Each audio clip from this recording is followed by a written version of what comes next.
The camera cut off, it got really hot, so we had a cake break. And I bought some film.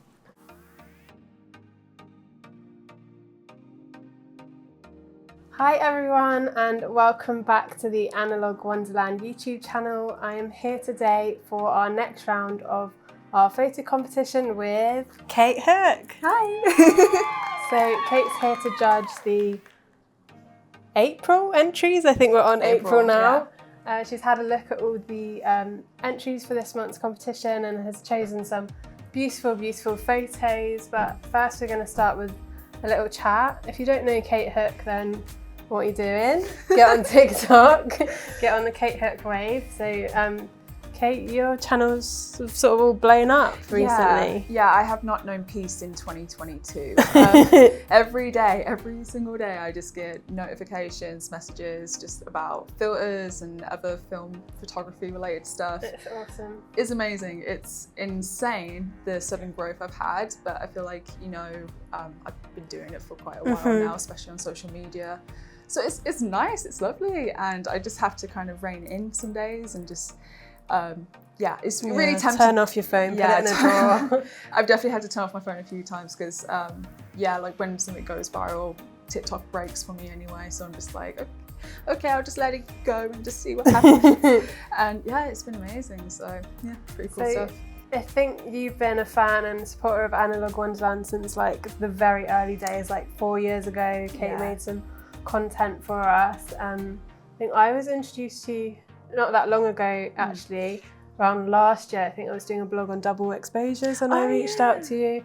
But since TikTok's taken off, I feel like you're known for filters predominantly, even though your work is like so diverse and you do all sorts of like alternative techniques. Kate does film souping, double exposures, loads of cool stuff. I think I go through like a phase like every few years when I'm known for something. For ages it was because of my upside down mirror like pictures, a lot of people used to get in touch with me about, and then the film souping, a lot of people kind of knew me for that for a while, and now it's with the filters, and I just think that's just hilarious how that's happened. But yeah, it's really cool because these were something that I really got into madly enough during the first lockdown. I was already playing with these filters for some time beforehand and was aware of them for a while, and only managed to get like my hands on them in late 2019, like the predominant connection that I've got.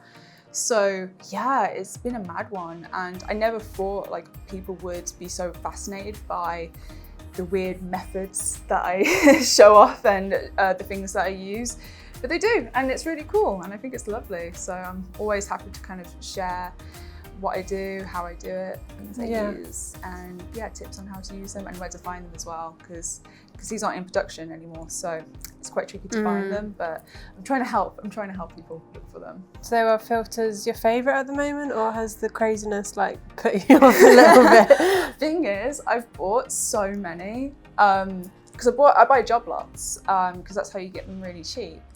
And I'm just like, oh, okay, people are kind of loving some of the filters I've shown already. And I'm like, I have like loads already and I haven't shown everything yet, which is kind of mad. And yeah, I'm definitely not sick of them. If anything, there are like infinite possibilities. There's infinite, so you can't really get bored. Yeah, so I'm definitely being enabled by the kids on TikTok to buy more. Buy more, do more stuff and try different things, which is really nice because I tried to switch it up recently with what I was taking photos of, because I was taking a lot of pictures of, at the beach, because, hard life, living by the beach, taking pictures and whatever. But I just wanted to do something a bit different, take pictures of like buildings and other places, and people seem to really like those as well. So yeah, I'm starting to think even more like what I can do with these and how I can combine them. Even just on the way here, I was thinking a few things like on the tube, and yeah, so it's really nice. I'm just being encouraged now to do it more, which is really lovely. So I think that's really cool. What I love about Kate's work is that you don't really follow any rules with photography. Yeah. I mean that in a good way, because I think like, especially if you've come from like a creative educational background, like there can be so many rules, like you do your photograph in this way, it should have this composition, but yeah, definitely there's so much more fun to be had when you're creative and you sort of just chuck all that stuff out the window. Yeah, I think people, I do appreciate when photographers in a way are quite purist and they want to do stuff perfectly and have a perfect shot, and I do respect that. I just know life isn't perfect, or life is just, in my opinion, and from how I've lived it, is very chaotic and mad, and nothing is perfect and nothing works out the way you want it to. So it kind of reflects in my work as well, because a lot of the time I don't even know how a lot of stuff will turn out, because it's sometimes, especially with film. Yeah, with film, like, because you don't know, the feedback loop of film is obviously a lot larger than with digital, because with digital you get the instant feedback.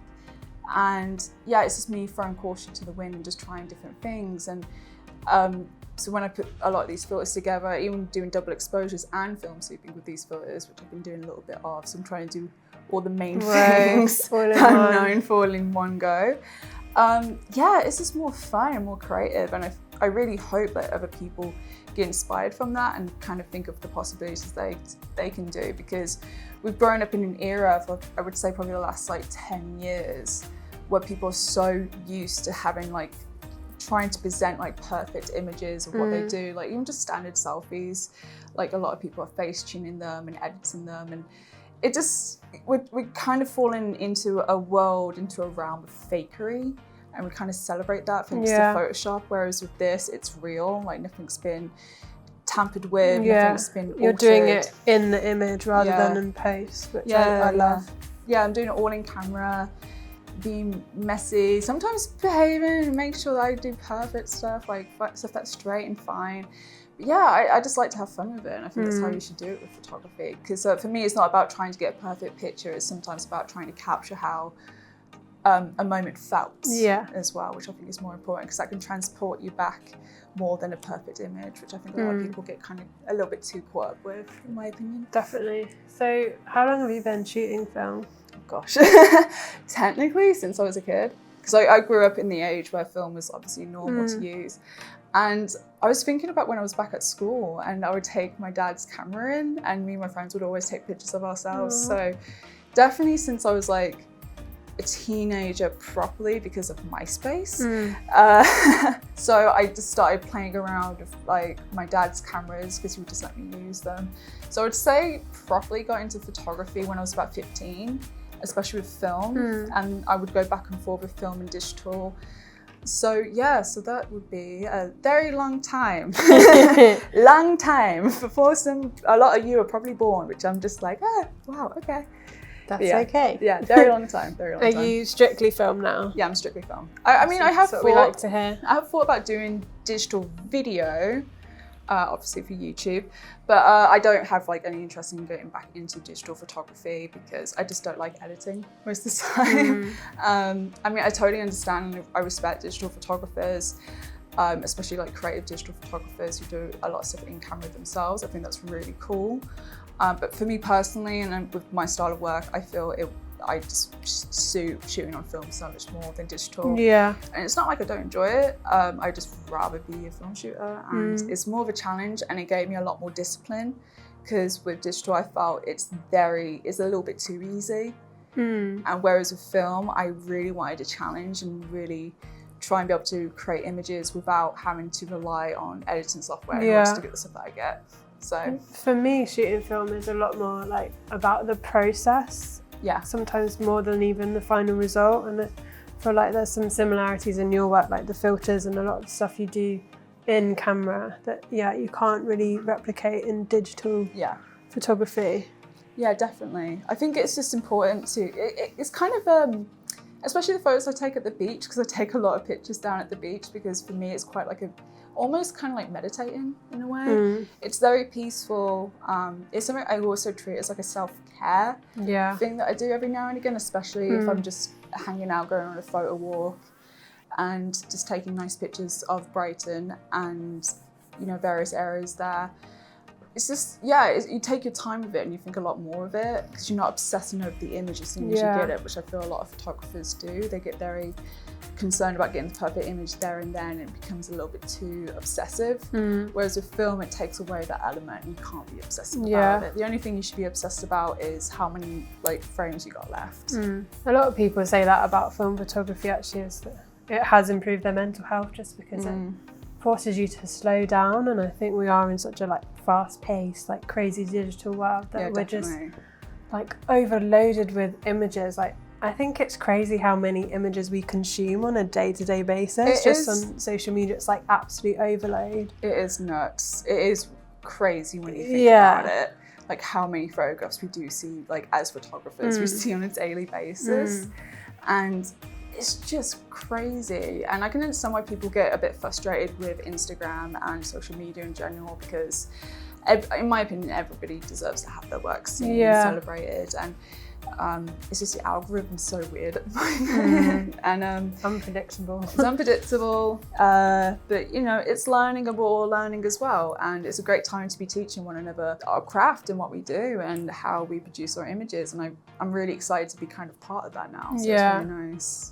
Yeah, and it's lovely that you're like very open about your practice and your technique. You're not like, these are my filters, like no one else can have them. Like you're really open, and I think the film community can grow so much more from that, with everyone sharing bits of advice and tips and helping each other like along the way. Yeah, so I would love to do more like in-depth stuff on these filters, because I know a few people who have shot with these themselves, and they were very gatekeepery with me as well. Like they wouldn't tell me like full details about how to use the Vero color filters, for example. Just like, what have you got to gain? Yeah, what do you have to gain? If anything, they've lost more. If anything, they've lost now. Kate. Yeah. And yeah, it's a mad one, because I think a lot of people do feel very precious about how they produce their work, which I totally understand and appreciate.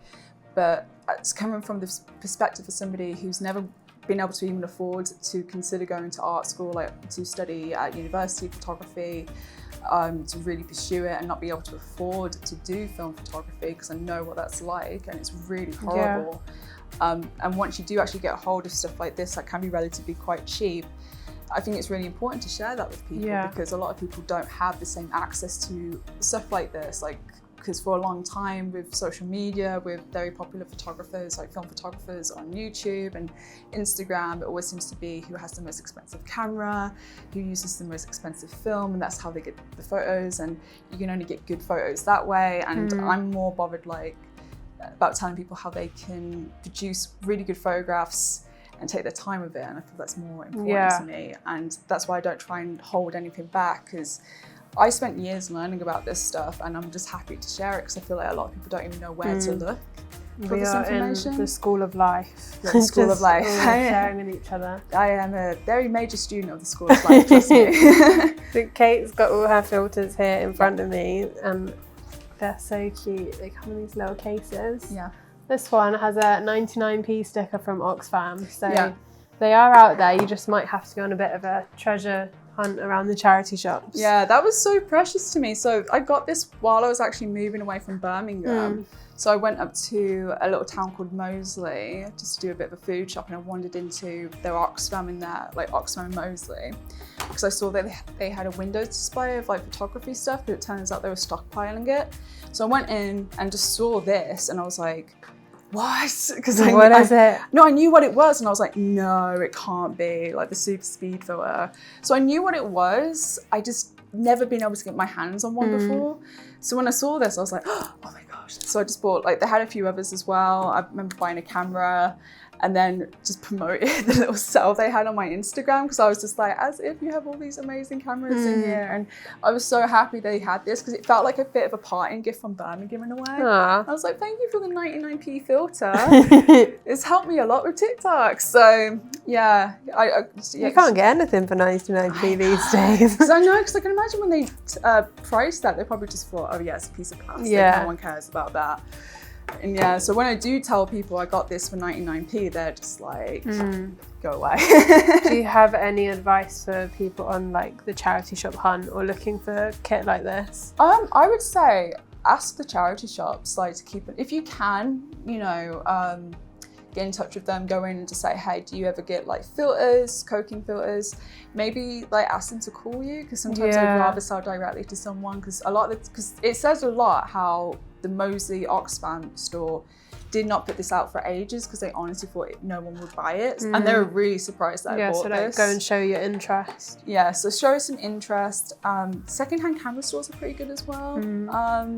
Yeah, it's a case of like maybe just communicating with a few shops and just say to them that you're looking for this specific brand. You're looking for filters, but again, on eBay there is quite a lot going. Yeah. Just people just don't realise where to search or anything like that, and it's simply just cooking filters, super speed.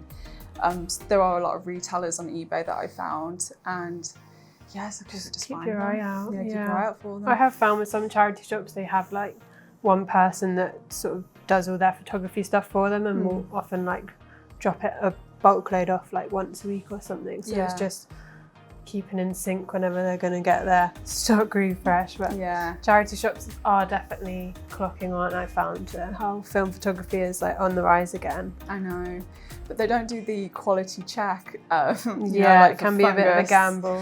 Yeah, always check the battery components for acid, and obviously the lenses for mold and for fungus as well, because it's very easy for them just to put them out there without them being properly checked or tested. Yeah, so you just have to be a bit vigilant and just be quite just say that you want to check the cameras and just have a look at them properly. And bring some batteries with you, because a lot of the time they don't have batteries. So you could like check it in the shop. I found a camera in the shop the other day. I think it was a Canon AE1. It was £80, which I thought wasn't bad, but it had no batteries in, and I was too scared to take that risk. That's it. Yeah, know if it was working or not. Yeah, that's a really good tip actually. And also like a camera body, if you're looking for just lenses, so you can see at least how the lens works with your camera, because that can always be a bit of a gamble as well. I find for some people and myself. It's definitely nice to be able to see it in person. Like, I know people have loads of luck on eBay, but I've never been that lucky. Facebook Marketplace is pretty good as well, I would say, because it's better communication. I bought my Pentax 645N off a lad off Facebook Marketplace. I wasn't even on Facebook at the time. My friend sent me a link, and I was like, oh, thank you. I'm going to buy this camera for this boy now. So. Perfect. Yeah. At least it's from a charity shop. Yeah. It is broke. The money's just going to charity rather than someone who's like ripped you off on eBay. But. Oh gosh, I know, yeah. So it is very important. Try and look in charity shops first, because even though I remember like saying to someone like I bought it for 99p and they were like, oh, you should have paid more for that. It's like I bought a bunch of other stuff as well. Yeah, give me a break. It's like, give me a break. And I promoted the rest of the stuff. To be fair, they actually sold a few more cameras because I've posted some of their cameras that they had on sale at the time, and quite a few people I know in the area went and actually bought them as a result. So, it's like try and help out where you can as well. Yeah, definitely. Whenever I see a camera in the charity shop, it's always on my story straight away, because I'm like, even if I don't want it, someone else will. And it's good. It's very important to share to the community that way. Even if you think no one's gonna be bothered by it, it's like someone probably will and be very grateful for it. So like, and even if you don't have the budget or if you can't afford it, someone else might. And you never know in the future. You might be able to afford absolutely. Yeah. Kate's got loads here. She's got these little books which are so cute. Little storybook of filters. Yes, storybooks to create stories with. So for someone who hasn't ever used a filter before, could you just explain to us a bit about how they work or how you like to use them in your photography? So how I like to use them is depending on where I am. So I have these colors, for example. So there's been different names for these. They used to be called magic pole filters as well, because when you turn them, depending on the rotation of the lens, the colours turn out differently. Oh, interesting. Because they're technically a polarizing filter, and how the light waves go into them. I won't go too techie on it, but basically the light waves go through it, changes how the colour looks on the other side, and it can look very magical, hence the original name Magic Pole. And normally I would use stuff like that with the sea in Brighton, but lately I've just been focusing a bit more on using gradient filters. So how I start, just to roll it back to your original question, why I started using filters and how I use them is because I just wanted to, in a way, show how stuff felt than how stuff kind of seemed and looked.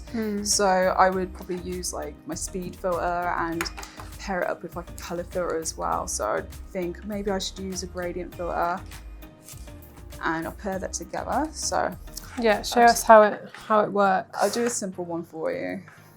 So here's my camera.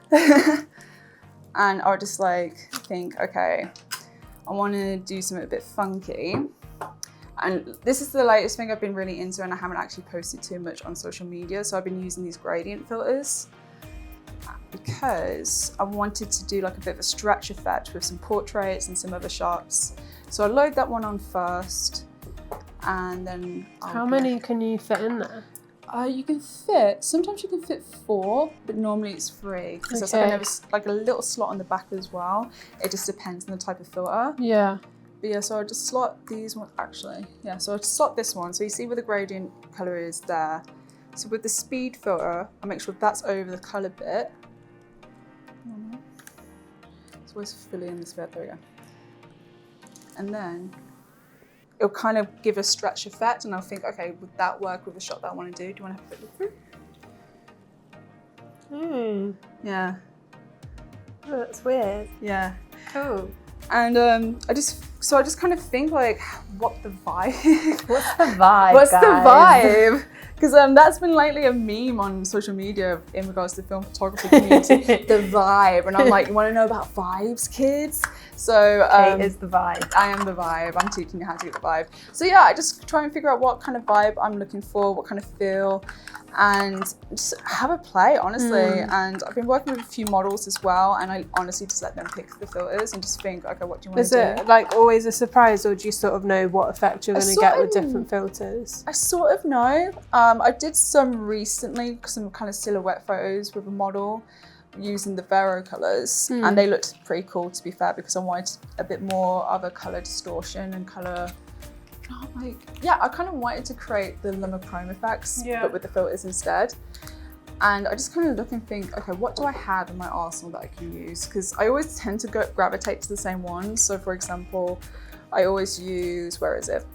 Like the star filter. Oh, well, it's called Starfile. Is that the one you use on the waves and stuff? Yeah, so I use that quite a lot. I bought a few more star filters recently because that one's like just a little bit different.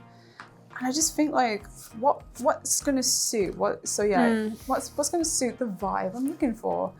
And I just pair them up together and just see what works.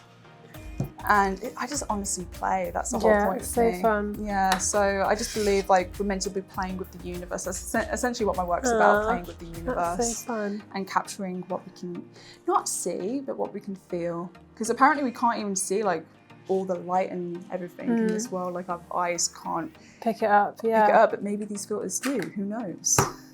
But yeah, that's just my little theory on it.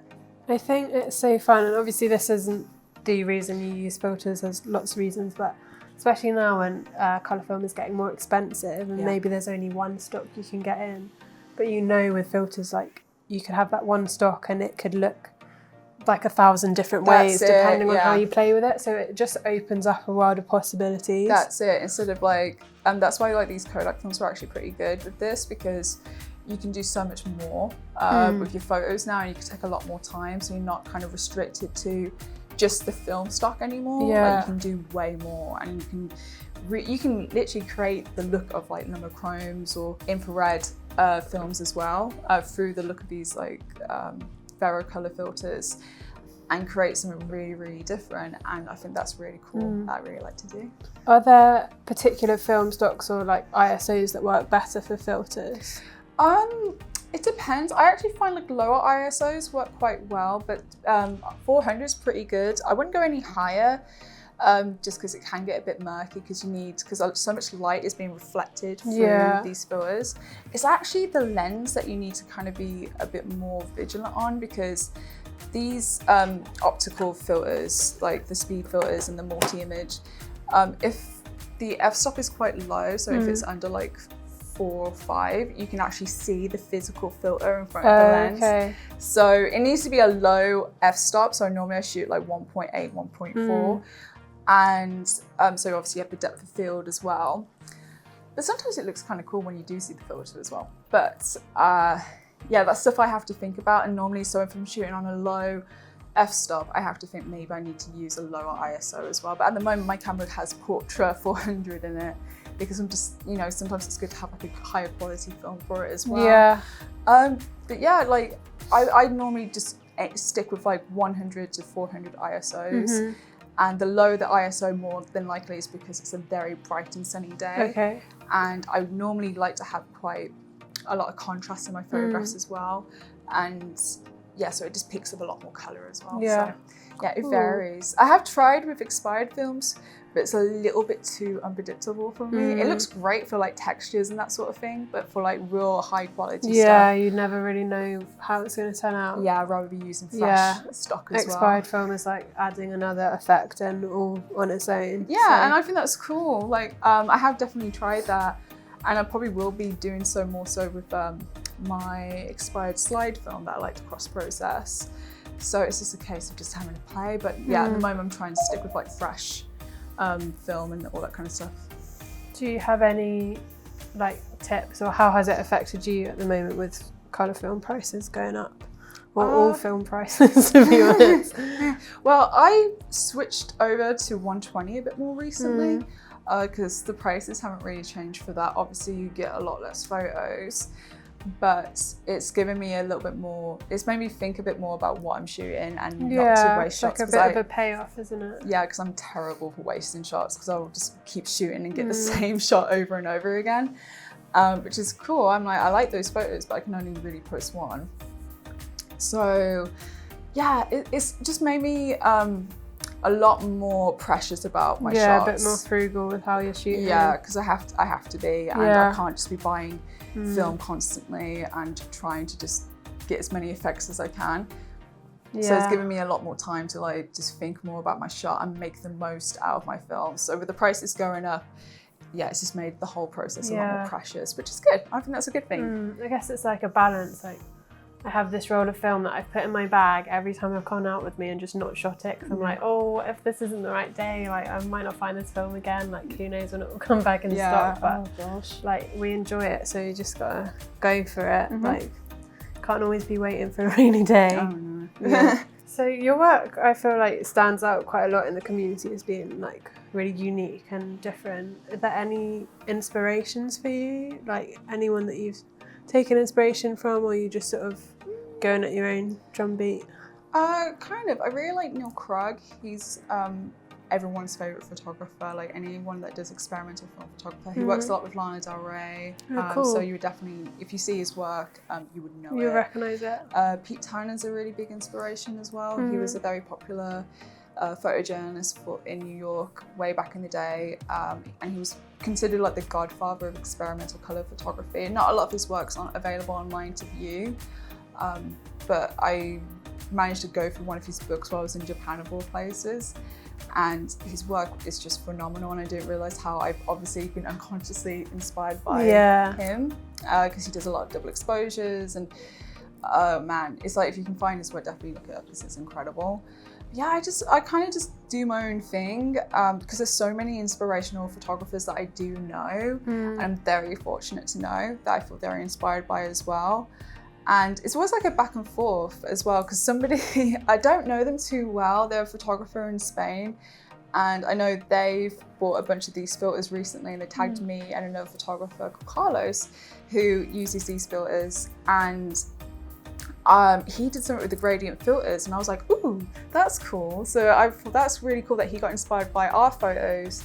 And I saw then inspired you again. Yeah, so it's a nice back and forth. Yeah. It's like, oh, I never thought to do that. I'm going to do that too. And yeah, so I kind of just get inspired by everything. And yeah, and I look at like artwork as well, like, you know, traditional art, like paintings and modern art, conceptual, just kind of like more of the deeper meanings if I want to get a bit more deep about the symbolism and whatever.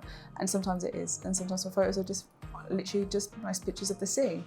And so it just is a play. Like, there's definitely photographers out there that I really do feel inspired by, and then just I'm inspired by what I actually have and what I can do, and inspired by the environment I'm in as well. Yeah. And it helps being in Brighton, because Brighton is, it's just insane how creative it is. It's just, you can't leave the house and not be inspired there. It's nuts. It's absolutely nuts. I feel like that's important.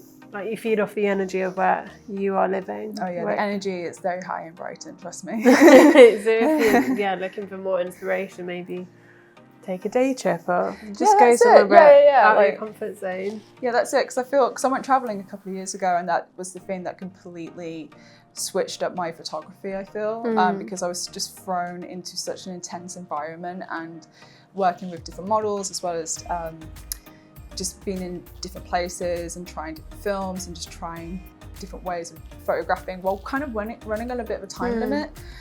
That really helped a lot with me kind of cracking down what my style actually is. And it's still very varied what I do. I don't stick to one thing. I try and do as many different things as possible. So yeah, I just get inspired by a lot of different stuff. Awesome. And do you have any advice if someone was looking to get into a bit more experimental photography but maybe a bit nervous? Like, what would you say to start with? Make sure that your lighting's good. That's the first thing. Like, that's where I went wrong a lot, and I think that's where people don't. That's the one thing people don't think of a lot is your lighting. So use a flash, as long as you can get like a clear shot of like your friends or the environment. Focus on that first. So as long as you know that your stuff is well lit, you can do whatever you want to. You can soup it, you can do all sorts of different things to it. 101. Because that's like the basics. Yeah, because that's like the key thing I always find that will kind of make or break your photo if the lighting isn't very good. And it's really easy to like learn, and you just start to think about it a bit more. So yeah, if you want to get into experimental photography, start there and start playing with light. So do like light painting. Yeah, that's a good idea. Yeah, and just focus on that and build up, because that's what I actually really started with, was light painting, which I think is so crazy because I don't do it very often now. I know I'm thinking I should, especially with these. And yeah, it all comes back around. So yeah, work on your light first. Good tip. Obviously, you've blown up on TikTok.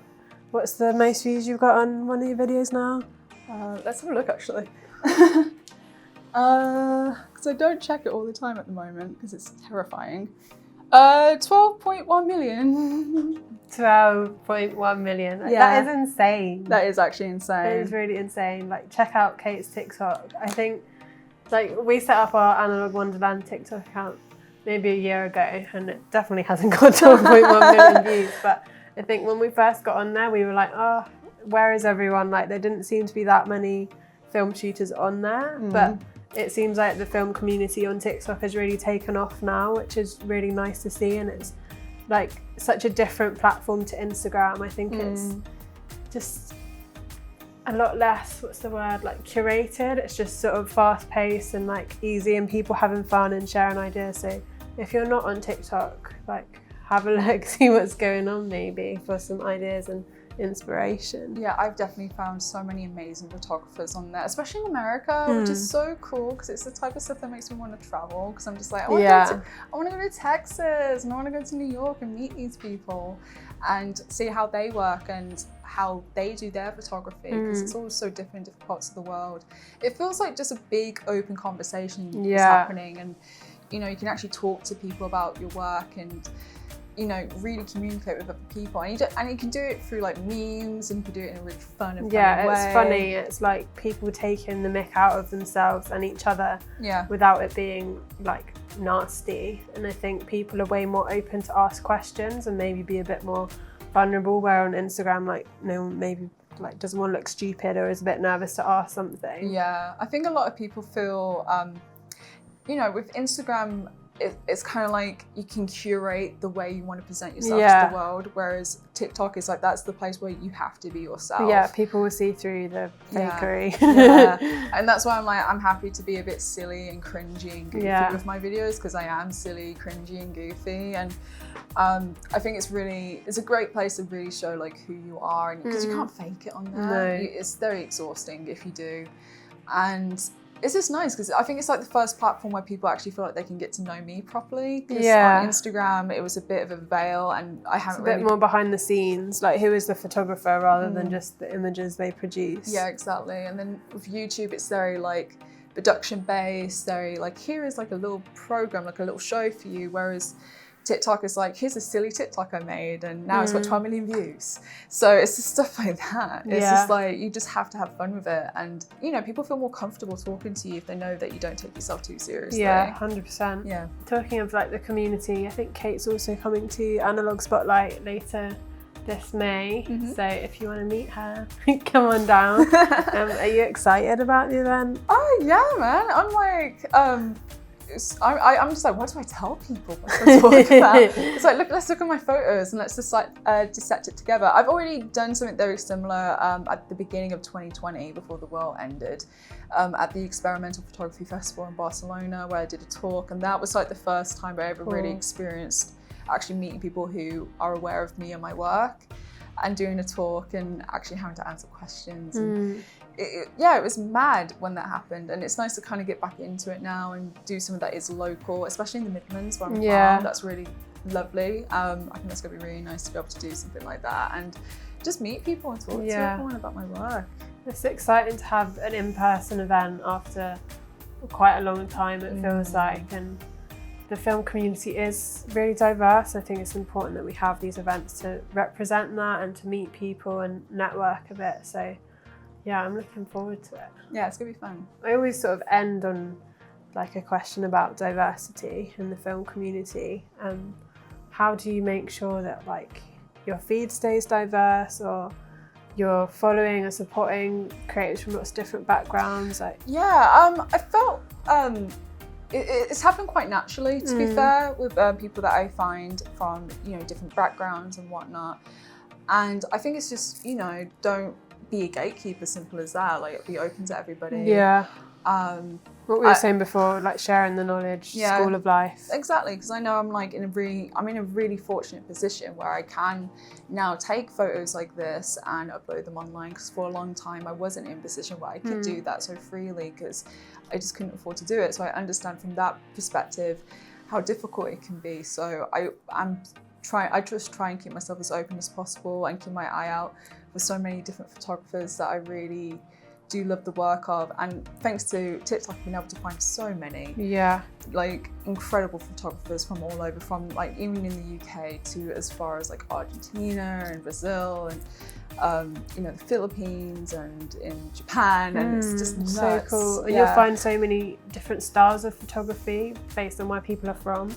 Which is important. I know, because in Japan it's all very sweet and soft like photography, which I really like. It's really nice. But then the models I know over there, they're doing all the crazy stuff, which I think is really cool. It's just, you just got to be open to it. And the one thing is, don't think that you're the best of the best. Like, don't ever think that you are above anyone or that you're too good to look at anyone else's work. There's always more to learn. Yeah, there's always so much to learn, and you just got to be so open and so generous with your time as well, and when you can, within reason. And you know, just be open to everybody and everyone who asks you questions, or people that you communicate with and that you follow, because it's so easy to kind of like keep yourself in a little box, and that's really dangerous in my opinion, because you're just going to stay in a little box and not see what else, how other people see the world. And that's like the most important thing about photography, is how other people see and feel the world, and you can't have that without diversity. Because if we just looked at rich white people's photography all the time, it would be very boring. It would be just a lot of cars. just stuff like that, just really boring stuff. So yeah, you got to keep it open, and you got to keep the platform keep it growing and keep it as big as possible. And keep the access open to everybody, because it's not a place where gatekeeping is allowed, in my opinion. You shouldn't be gatekeeping this kind of stuff from anyone. And you only have stuff to benefit and gain from having like a more diverse feed. You'll learn so much more. You'll probably be happier. And I feel like social media can be a very much like compare and despair sort of place. And if you're following people that are different to you, I think it can help with that sort of stuff, because you're not in direct comparison, because they're from a completely different place or different background, which can be so exciting and open you up to new ideas that you wouldn't think of if you're just, you know, following the same sort of close-knit circle. Exactly, and comparison is the thief of joy. 100%. So if you are always comparing yourself and you kind of enter a very competitive mindset, you're going to be so miserable.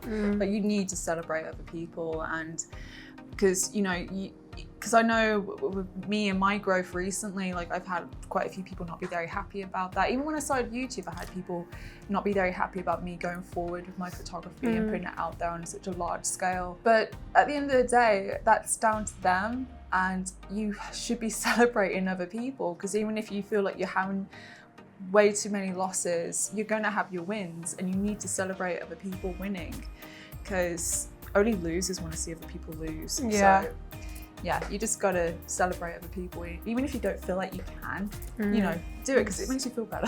It makes you feel so much better. Spread that love and that we'll come back to you as well, and then you'll get comments and lovely feedback on your photos, which can only boost your confidence and make you feel better about your work. So yeah, like, and especially over the last couple of years, like so many of us haven't been able to travel, not trying to be responsible and not traveling and staying put. So it's been wonderful to see like everyone else's photographs from all over the world. Yeah. From all different backgrounds. It's incredible. Like so many of us have been stuck. So if we can all offer like windows into our lives and how moments have felt for us and how we've seen things, that's all the better. Like we can't be closed off as we used to be. It's impossible now. So gotta keep your eyes open. Love that. Well, thank you so much, Kate. It's been like really interesting to talk to you, and we're all gonna go out and find some filters now, which I'm excited to see. So we're gonna get into the WonderBox competition now. As always, Kate's picked a grand winner. We also have a lucky dip winner, and then a few special mentions. So the winners will be getting an Analogue Wonderland gift card to treat themselves to some film. But thank you so much to everyone who entered, and it's always such a pleasure to go through your photos. So let's start with Kate's first special mention, and this photo is by Paul Quinlan. I won't ask Kate to guess the film because I think she's a Kodak and lomography girl through and through, so I'm not sure she'll get it, but tell me why you picked this photo. I really liked the use of black and white for this one because obviously of the kit as well, what the boys are wearing. It seems so like such a timeless shot. Like this could have been done like in the 80s, 90s. It looks like an old like yearbook photo or something. It's so cool. And the thing is, all those boys in the photos, like I hope they got a copy of this photo as well, because when they're older, they'll absolutely love this photograph as well. It's 100%. It's like timeless. It's just classic. Absolute classic shot. And I think this is like a nice contrast, like with the black and white. Like I can, maybe the kit is coloured like on some stripes. Doesn't matter. Like it looks so cool, like the way it does, and I think how it's framed just really, really works. And I think it's just like a really good use of black and white film. So I really like that shot. So this was taken on Washi S, which is known as being like a super contrasty film. It's either black or white, which like is not to everyone's taste, but I personally love like really contrasty film. I think it's so cool. So what did Paul say about this photo? Strong contrast, so shadows are really dark and light are really white. So I think it definitely like lends itself to the photo, and the stripy shirts look really cool with that effect on it. So he says he's taken lots of team photos, but most are a bit bland, not this one. So I think the emulsion of that film has definitely like taken it to another level. Yeah, definitely. So well done to Paul. We're going to the next one.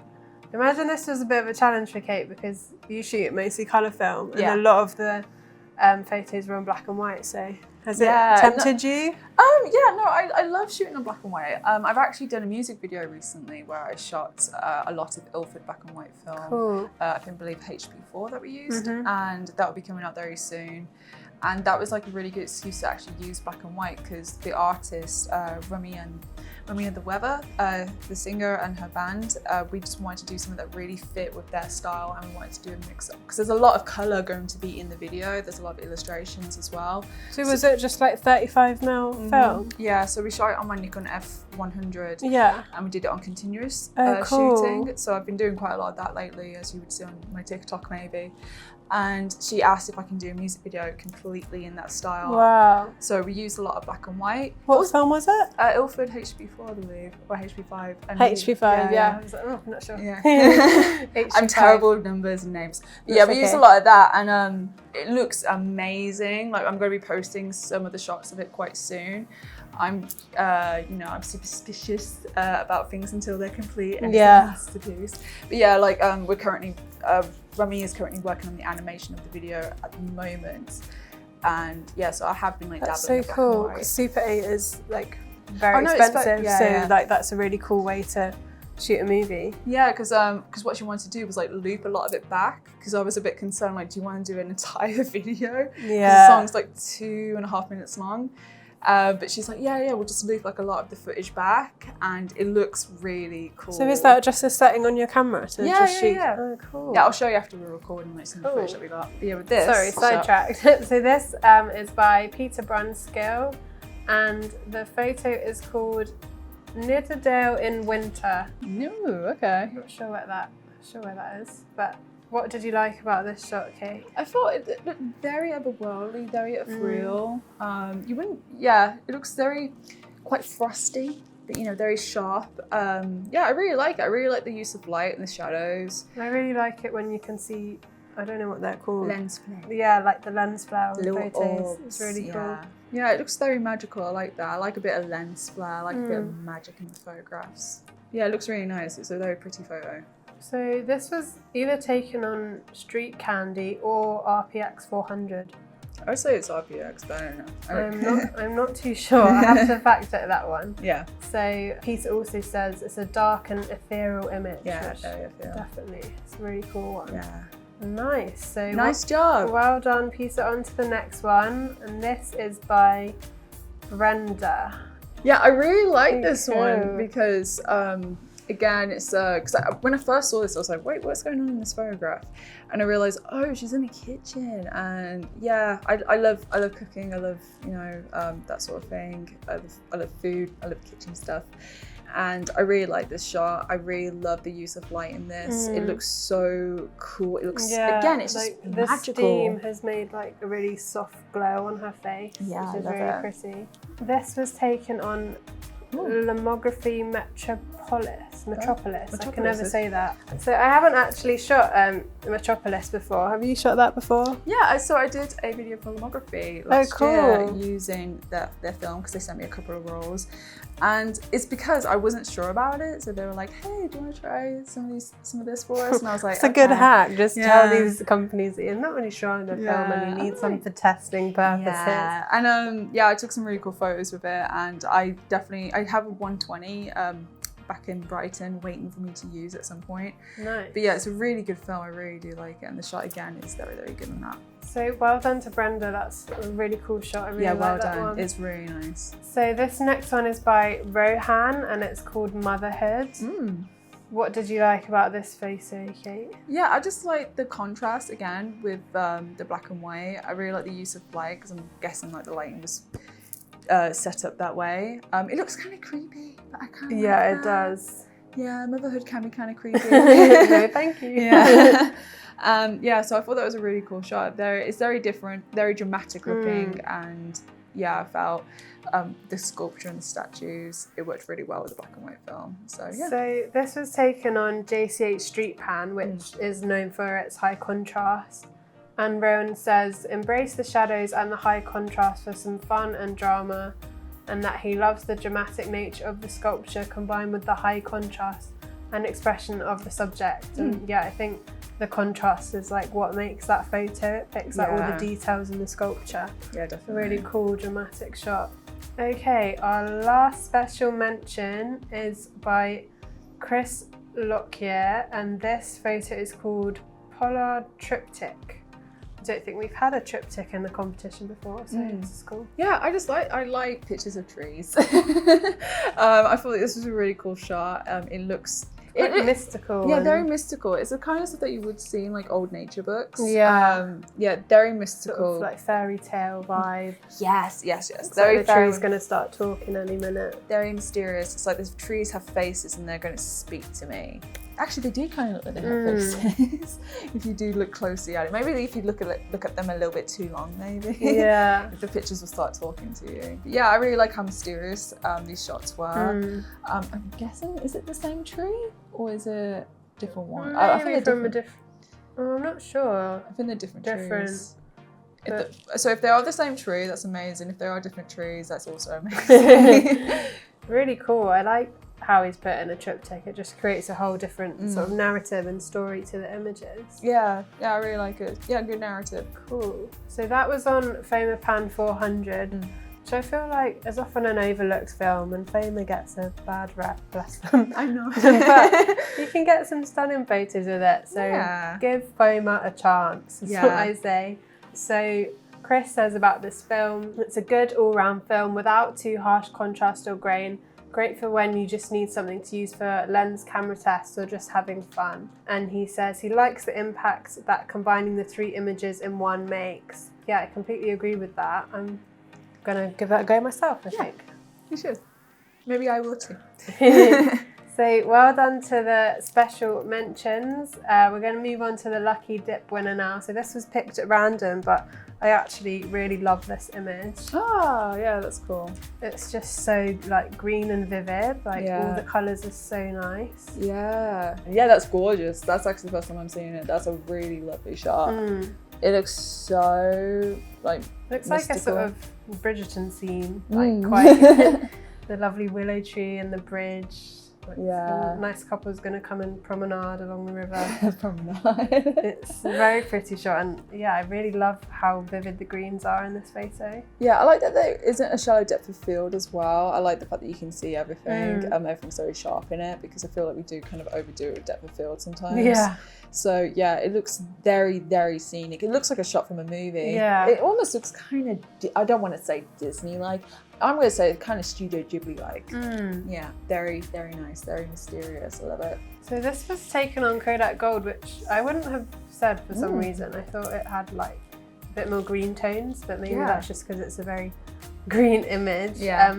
So about this film, Andy Clark says, it produces quite natural colours with a hint of warmth, especially if you've shot it at golden hour. So I think in general that's quite a good tip for shooting Kodak Gold. Yeah, definitely. He says he likes the dreamy light quality that cold, bright spring morning, coupled with that slight warm look that Kodak Gold gives, all added to the feel of this picture. Completely agree. So well done, Andy. You are this month's lucky dip winner. Yeah.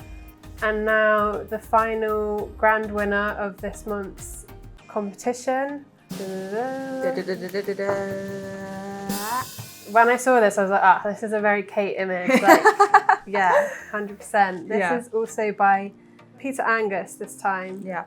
What did you like about this image, Kate? I liked everything about it. I love the crystal bow, the orbs around it. There's obviously a lot of thought that's been put into this. Really good use of depth of field, a lot of sharpness in the actual photograph of the individual in the shot. Yeah, it's really well done. Like, this is the kind of stuff that you don't really see very often, I feel. Great use of using the crystal ball as well. And yeah, I just think it's an absolutely fabulous shot. Really, really good. This was shot on snow blocks, which I think lends itself to this image as well, because it's superimposed these little sort of snowflakes on top of the image, which is a really cool effect. And you've got sort of the mirroring of the sphere and then the like, round snowflakes. I love how the subject in the background is like really out of focus and then just draws you into the sphere. It looks, sort of like a Wizard of Oz magical crystal ball type thing going on. Really cool one. Yeah, very, very cool shot. Very good. Fantastic is fantastic. So Peter has a bit of advice for this film. If your scene includes lots of dark areas, I would suggest metering for ISO 100 to match the pre-exposed snow effect. The snow might be too bright otherwise compared to your image, which may appear too dark as a result. This is based only on my experience with a single roll. Your results may vary. Thanks for the heads up, Peter. So he says, the snow complements the ball well and the subject is well isolated by the dark surrounding areas, as well as the shallow depth of field from shooting at 50mm f1.4. Yeah, awesome stuff.